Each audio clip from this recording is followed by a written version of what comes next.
না দিয়ে মাজারে যে টাকা দেয় এরকম লোক আছে না নাই? মাজারে টাকা দেওয়া যাবে অপ্রয়োজনে? মাজারে কেন টাকা দিবেন? ওখানে একজন লোক শুয়ে আছে, পড়ে আছে, ওনার টাকা লাগবে? টাকা লাগবে আমগো জীবিত যারা আছে আমাদের। কথা কর, গরিব দুস্থ সুবিধা বঞ্চিত মানুষ যারা আছে তাদের টাকা লাগবে। এজন্য মাজারে যে মানত করা যাবে? মানত করতে হবে একজনের নামে, চিৎকার করে বলেন তিনি কে? অনেকে দেখবেন মাজারে যে মোমবাতি দিয়ে আসে, আগরবাতি দিয়ে আসে, হ্যাঁ, কাপড় দিয়ে আসে, ছাগল দিয়ে আসে, মুরগি দিয়ে আসে, গরু দিয়ে আসে, আছে না নাই? আলহামদুলিল্লাহ নারায়ণগঞ্জে এগুলো নাই। হ্যাঁ হ্যাঁ আছে। আল্লাহ তুমি বুঝার তৌফিক দাও। দেখবেন মাজারে আবার মশারিও দিয়ে রাখে, আছে না নাই? যিনি শুয়ে আছে ওনার কি মশায় কামড়ায়? তো উনি যদি মশার কামড় থেকে নিজের বাঁচাইতে না পারে, উনি আমগরে বাঁচাবে কি? কথা বলেন। আবার দেখবেন অনেক ড্রাইভার অনেক মাজারের পাশ দিয়ে যখন যায় সে গাড়ি স্লো করে ফেলে। ড্রাইভারকে জিজ্ঞেস করেন যে তুমি স্লো করলা কেন? সে বলে এখানে বাবার মাজার, বাবা অনেক গরম, গাড়ি উল্টায় দিবার পারে। কি করতে পারে? আচ্ছা, গাড়ি উল্টালে কি হয়? দুর্ঘটনা হয়, মানুষ মারা যায়। যারা মানুষ মারে এরা কি বাবা নাকি ডাকাত? তো এ কেমন আল্লাহর ওলি, সে মানুষ মেরে ফেলে। আপনি একটু আকল খাটালে আপনি বুঝতে পারবেন যে এগুলোর সাথে ইসলামের কোনো সম্পর্ক নাই। ইসলাম শিখায় চাইতে হবে একজনের কাছে। ইদা সাআলতা ফাসআলিল্লাহ, ফরিয়াদ করবা তো কার কাছে করব? চাইতে হবে কার কাছে? ছেলে চান কে দিবে? মেয়ে চান কে দিবে? ছেলে মেয়ে দুইটা চান কে দিবে? ব্যবসায় সফল হতে চান কে দিবে? জান্নাতি হতে চান কে দিবে? আল্লাহ ছাড়া কেউ কিছু দিতে পারে? বিশ্বনবী মুহাম্মদুর রাসূলুল্লাহ সাল্লাল্লাহু আলাইহি সাল্লাম কি আমাদের কিছু দিতে পারে? এজন্য ওনার কবরে যেও চাওয়া যায় না, ওনারে সালাম দেওয়া যায়। ওখানে যে বিশ্বনবীকে সালাতু সালাম পাঠানো যায়, কিন্তু বিশ্বনবীরে বলা যায় না ইয়া রাসূলুল্লাহ আমার একটা মেয়ে দেন, আমার একটা ছেলে দেন, ইয়া রাসূলুল্লাহ আমার নির্বাচনে পাশ করাইয়া দেন। এখন নির্বাচন আসছে নতুন না, প্রায় দেখি। তো বিশ্বনবীর কবরের সামনে দাঁড়িয়েও চাওয়া যায় না। তো বিশ্বনবীর কবরের সামনে দাঁড়িয়ে কিছু চাইলে সৌদি পুলিশ হাতের মধ্যে লাঠি দিয়ে বাড়ি মারে, দাঁড়াতেই দেয় না। যে এখানে কি চাও তুমি? সামনে কেবলা, কেবলামুখী হও। এই বিশ্বনবী যার কাছে যাইতেন তার কাছে চাও। তিনি ছাড়া কিচ্ছু করার ক্ষমতা গোটা বিশ্বে কারো নাই। আল্লাহর ধনভাণ্ডার কত বিশাল! তিনি আমাদের সবাইকে যদি জান্নাতুল ফেরদাউস দিয়ে দেয়, ওনার জান্নাতের মধ্যে ঠেলাঠেলি হবে তো না? কথা কয়। বিশ্বনবী 8টা জান্নাতের যে স্টেজ, এই 8টার সবগুলাই থাকবে না, উনি থাকবে জান্নাতুল ফেরদাউস। কোনটায় থাকবে? তাহলে আমরা থাকবো কই? ইনশাআল্লাহ কবেন না? নবী থাকবে একটাই, আমরা আরেকটাই। এটা সম্ভব? অন্য কোন জান্নাত দিয়ে আমাদের বুঝ দেওয়া যাবে? আমরা আল্লাহর কাছে বলবো, আল্লাহ আমগো নবী যেদিকে আমরা থাকবো, বিশ্বনবী থাকবে জান্নাতুল ফেরদাউসে, আমরাও থাকবো ফেরদাউসে। ইনশাআল্লাহ পড়েন। এত বিশাল জান্নাত, কোনো ধাক্কা ধাক্কি নাই। জান্নাতের এক একটা দরজা চিনেন তো না? বিশ্বনবী যখন জান্নাতের দরজার বর্ণনা দিচ্ছেন, বিশ্বনবী বলছেন ইন্নাল মিসরাআইন মিন মাসারি'আল জান্নাহ মা বাইনা মক্কা ওয়া হাজার। ও সাহাবারা, জান্নাতের দরজাগুলো কত বড়, শোনো শোনো। বিশ্বনবী বললেন সৌদি আরবের মক্কা শহর থেকে বাহরাইনের হাজার শহর যত লম্বা, জান্নাতের এক একটা দরজা তত লম্বা। তার মানে এক এক ধাক্কায় কয়েকশো কোটি লোক জান্নাতে ঢুকে যাবে। তো ওই জান্নাতে আমরা সবাই যদি ফেরদাউসে থাকি, আল্লাহর কোনো ঘাটতি আছে? ওই আল্লাহরে থইয়া মাজারে যায়, ওই আল্লাহরে না ডেকে বাবারে ডাকে, ওই আল্লাহর কাছে না যে মাজারে যে লাল সালু দিয়ে আসে। দেখবেন যে লোকটা মাজারে মশারি দেয়, ওর বাবার ডেঙ্গুরু, ওর মারে মশাই কামড়ায়, ওর বাবারে মশাই কামড়ায়। বাপ মার কাছে চায় না। বাপ মা যে কত বড় পীর সাহেব, গোটা বিশ্বের পীর সাহেবরা যদি একটা দোয়া করে আর বাবা মা যদি আরেক পাশে দোয়া করে, বাবা মার দোয়া আগে আগে কবুল হয়ে যাবে। এজন্য চাইতে হবে একজনের কাছে, তিনি কে? বিশ্বনবী যখন বুঝাতেন, মাঝে মাঝে হাতের ইশারায় বুঝাতেন। সুবহানাল্লাহ পড়েন। বিশ্বনবী যখন বুঝাতেন, মাঝে মাঝে প্রশ্ন করে বুঝাতেন, মাঝে মাঝে প্রশ্ন করে বুঝাতেন। He used to throw question to the audience. শ্রোতাদেরকে প্রশ্ন ছুড়ে দিতেন। প্রশ্ন ছুড়ে দিলে কি লাভ জানেন? শ্রোতারা ভাবতে শুরু করে উত্তরটা কি, কি এই প্রশ্নের উত্তর। যখন উত্তরটা করতে পারে না তখন বিশ্বনবী উত্তর বলে দিতেন। যখন উত্তর করতে যে ঠেকে যায় একটা ঠেকা ঠেকা ভাব, তখন যখন উত্তরটা জানা হয় ওই উত্তর আর ভোলা হয় না। কথা বলেন। বিশ্বনবী সাহাবাদেরকে প্রশ্ন করলেন, ইন্না মিনাশ শাজারাতি শাজারাতুন লা ইয়াসকুতু ওয়ারাকুহা। ও সাহাবারা, গাছের মধ্যে, বৃক্ষলতার মধ্যে এমন একটা বৃক্ষ আছে, এমন একটা গাছ আছে যেই গাছের কোনো পাতা ঝরে না। মাসালুহা কামাসালুল মুমিন, ওই গাছের দৃষ্টান্ত মুমিনের দৃষ্টান্তের মতো। বলো তো, হাদিসুনি মা হিয়া, দেখি তোমরা পারো কিনা ওই গাছটা কি। কেউ পারে না। কেউ বলে ওই গাছ, কেউ বলে মরুভূমির ওই ক্যাকটাস গাছ, কেউ বলে ওই গুলমলতা, কেউ বলে ওইটা, কেউ বলতে পারে না। বিষ্ণু বললেন কারোটা হয়নি। ইন্নাহা নাখলা, এটা হলো খেজুর গাছ।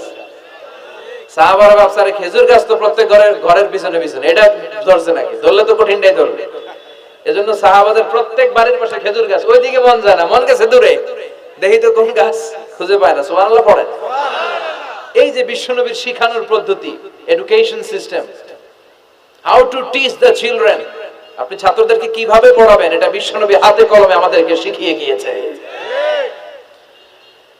ওই মজলিসে আব্দুল্লাহ ইবনে উমর রাদিয়াল্লাহু আনহু আর ওনার বাবা ওমর ফারুক দুইজনই উপস্থিত ছিলেন। বাড়িতে যাওয়ার পরে ছোট্ট আব্দুল্লাহ ইবনে উমর সাইয়েদনা ওমর ফারুককে বলেন, আব্বা, বিশ্বনবী যে আজকে প্রশ্নটা করছিল আমি কিন্তু উত্তর জানতাম। সুবহানাল্লাহ কইবেন না? ওমর ফারুক বললেন, বলো কি, তুমি জানতা যেটা খেজুর গাছ? আব্দুল্লাহ ইবনে উমর বলে, না আমি আবি, হ্যাঁ আমি জানতাম। তো বললা না কেন? তুমি যদি আজকে উত্তর দিতে পারতা তাহলে আরবরা লাল কপালের উট পেলে অনেক খুশি হয়ে যায়। তিনি বললেন, লাল চাঁদওয়ালা উট পেলে মানুষ যেরকম খুশি হয়, আজকে তো আমি অত খুশি হইতাম, বিশ্বনবীর সামনে আমার বুকটা এত বড় হয়ে যেত যে আমার ছেলে উত্তর করতে পেরেছে। আব্দুল্লাহ ইবনে উমর বললেন, আপনি আমার আব্বা, আশেপাশে চাচারা কেউ পারে না, আমি কেমনে কই? সুবহানাল্লাহ কইবেন না? দেখেন বিশ্বনবীর শিখানোর কত চমৎকার পদ্ধতি। তো সেই পদ্ধতির অংশ হিসেবে বিশ্বনবী এরকম আঙ্গুল দিয়ে ইঙ্গিত করতেন আর বলতেন, আনা ওয়া কাফিলুল ইয়াতীমি কাহাতাইন, আমি এবং ইয়াতীমের যত্ন যারা করে তারা জান্নাতে একসাথে এইভাবে থাকবো। আবার কিয়ামতের বর্ণনা দিতে যে বিশ্বনবী বললেন, আনা ওয়া সাআতু কাহাতাইন, আমি আর কিয়ামত এরকম পিঠাপিঠি, আমার আর এই দুইটা আঙ্গুলের মাঝখানে যেমনি তেমন ব্যবধান নাই, আমি আর কিয়ামতের মাঝখানেও তেমন ব্যবধান নাই। চিল্লায় পড়েন আল্লাহু আকবার। তাহলে বিশ্বনবীর ঘোষণা অনুযায়ী কিয়ামতের প্রথম আলামত হচ্ছে বিশ্বনবীর স্বয়ং আগমন। এটা হয়েছে কি হয় নাই? এরা হতে হেলে দুলে নুরানি তনুকে আসে হায়, সারা দুনিয়ার হেরে মেরে পর্দা খুলে খুলে যায়, সে যে আমার কামলিওয়ালা কামলিওয়ালা, তার ভাবে বিভোল রাঙা পায়ের তলে, পর্বত জঙ্গল টল মল টলে, খুরমা খেজুর বাদাম জাফরানি ফুল, ঝরে ঝরে যায় সে যে আমার কামলিওয়ালা কামলিওয়ালা। সুবহানাল্লাহ পড়েন।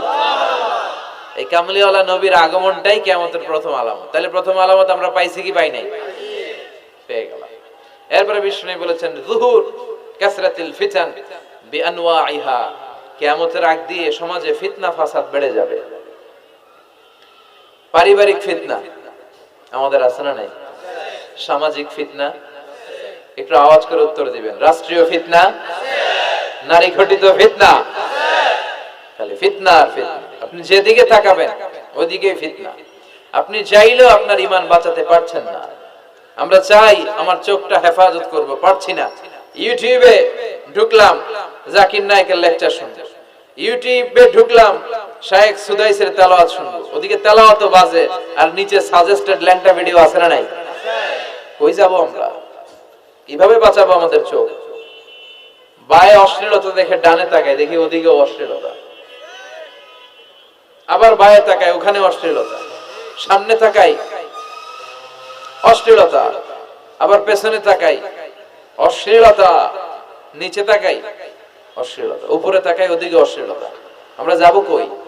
আন-নাযার সাহমুন মাসমুম মিন সিহাম ইবলিস, এই দৃষ্টি শয়তানের বিষ মাখানো তীরবানের মধ্য থেকে ভয়ঙ্কর তীর। এই তীর দিয়ে শয়তান যুবক যুবতীদেরকে কাবু করে ফেলে। একটা যুবক যুবতীর মধ্যে প্রথমে আই কন্টাক্ট হয়। কি হয়? প্রথমে আই কন্টাক্ট, চোখে চোখে একটা ভাব বিনিময়, হ্যাঁ, এরপরে এসএমএস এর আদান প্রদান হয়, কথা বলেন, এরপরে ডেটিং হয়, ডেটিং কি হয়, এরপর হয় গার্লফ্রেন্ড বয়ফ্রেন্ড, আছে না নাই? এগুলো বই ঘরে নাই, বই ঘরের ছেলে পেলেরা আল্লাহ, হ্যাঁ, কি ভয়ঙ্কর অবস্থা। আমরা ছোটবেলায় এই সমস্ত গার্লফ্রেন্ড বয়ফ্রেন্ড কি বুঝতামই না। এখন ক্লাস 5 থেকে শুরু, ক্লাসে যারা যারা আছে ভাগাভাগি হয়ে যায়, কোন টাকা আছে না নাই, কয় এটা আমার, মানে আমার ফ্রেন্ড, এটা আমার এই কি ফ্রেন্ড, গার্লফ্রেন্ড, এটা আমার গার্লফ্রেন্ড, তো এটা তোর গার্লফ্রেন্ড, আছে না নাই? আবার এটারে সংক্ষেপ করছে, কয় জিএফ, কি কয়? তোমাদের এগুলা নাই তো? হ্যাঁ আছে, অর্ধেক কয় আছে, অর্ধেক কয় নাই, খুব চালাক এরা। প্রিয় ভাইয়েরা, এগুলো আমাদের সংস্কৃতি নয়। বিবাহ বহির্ভূত যে কোনো ধরনের নারী পুরুষের সম্পর্ককে হারাম করেছে কে? আসুন আমরা বিয়েটাকে সহজ করি, আর্লি ম্যারেজ ক্যাম্পেইন করি। আর কত বলবো, যতদিন বেঁচে থাকি বলবো, বিয়েটারে সহজ করে দেন। ছেলের বাবা যারা আছেন, মেয়ের বাবা যারা আছেন, বিয়েটা সহজ করে দেন। তা না হলে এই যে 14ই ফেব্রুয়ারি গুলো যায়, আছে না নাই? কি নাম, কি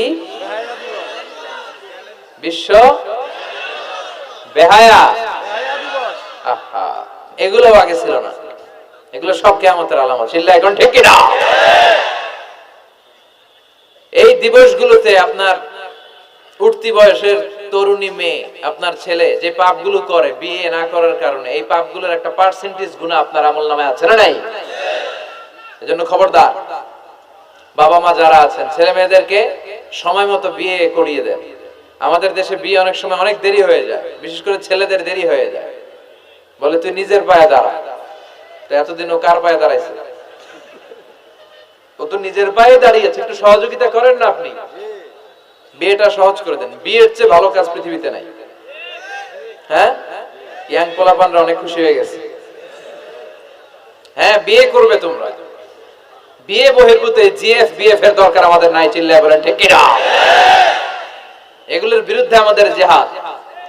ইসলামের ইমেজকে, আমাদের মোরালিটি, আমাদের এথিক্যাল স্ট্যান্ডিং পয়েন্ট যেখানেই নষ্ট হবে, ওগুলোর বিরুদ্ধে আমাদেরকে সোচ্চার হতে হবে। এই নৈতিকতার অবক্ষয় হতে হতে এমন পর্যায়ে ঠেকেছে বাংলাদেশটা এখন জাহান্নামের টুকরা হয়ে গিয়েছে।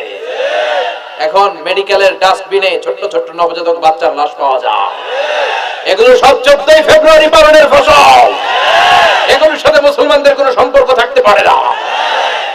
এগুলো ইসলামের সাথে কোনো সম্পর্ক নাই। এগুলো হচ্ছে পাশ্চাত্য থেকে আমদানি করা, পার্শ্ববর্তী দেশ ভারত থেকে আমদানি করা। আমাদেরকে যে ইসলামের সুশীতল বাণী বিশ্বনবী শিখিয়েছেন, আমাদের জানিয়েছেন, দ্যাটস এনাফ ফর আস, এটাই আমাদের জন্য যথেষ্ট। এজন্য এই যুগটা হচ্ছে, বিশ্বনবী বললেন, ফিতনার যুগ। আখিরি জামানায় জ্বলন্ত আগুনের কয়লা নিয়ে হাতে রাখাটা সহজ হয়ে যাবে, কিন্তু ঈমান নিয়ে টিকে থাকা কঠিন হয়ে যাবে। আপনি চাইলেও ভালো থাকতে পারবেন না, আপনি হকের কথা চাইলেও বলতে পারবেন না। ঝুঁকি আছে না নাই? গুম আছে না নাই? ক্রস ফায়ার আছে না নাই? কে কোন দিক দিয়ে গুম টেরি পাওয়া যাবে না, কিন্তু এই হকের রাস্তা আমরা ছাড়বো না। বিশ্বনবী বললেন, ফিতনা বেড়ে যাবে। আপনি হক হালাল মেনটেন করতে চান, কিন্তু পারবেন না। আপনি ঘুষ খাবেন না, কি হবে? টেবিলের নিচ দিয়া ঘুষ, উপর দিয়া ঘুষ, সব জায়গায় ঘুষ। আপনার পাশে যে চাকরি করে সে খায় ঘুষ, ও খায় ঘুষ, নিচের কর্মচারী খায় ঘুষ, উপরের বসও খায় ঘুষ। কথা বলে, আপনি চাইলেও পারছেন না। এজন্য বিশ্বনবী সবসময় দোয়া করতেন, আল্লাহ ফিতনা থেকে আমাদেরকে বাঁচাও। বিশ্বনবী পড়তেন, আল্লাহুম্মা ইন্না নাউযু বিকা মিনাল ফিতান মা যাহারা মিনহা মা বাতান। হে আল্লাহ, প্রকাশ্য অপ্রকাশ্য সব ফিতনা থেকে তুমি আমাদেরকে বাঁচাও। চিল্লায় পড়েন আমিন। আওয়াজ করে আমার সাথে পড়েন, আল্লাহুম্মা ইন্না নাউযু বিকা মিনাল ফিতান মা যাহারা মিনহা ওয়া মা বাতান। এর মানে হচ্ছে, হে আল্লাহ, প্রকাশ্য অপ্রকাশ্য, দেখা যায় দেখা যায় না, এরকম সব ফিতনা থেকে তুমি আমাদেরকে বাঁচাও। তাহলে এই যে বিশ্বনবী বললেন কিয়ামতের আগে ফিতনা বেড়ে যাবে, এই আলামতটা সমাজে আছে না নাই? আমাদের আশেপাশে ফিতনা আছে না? আচ্ছা, এরপর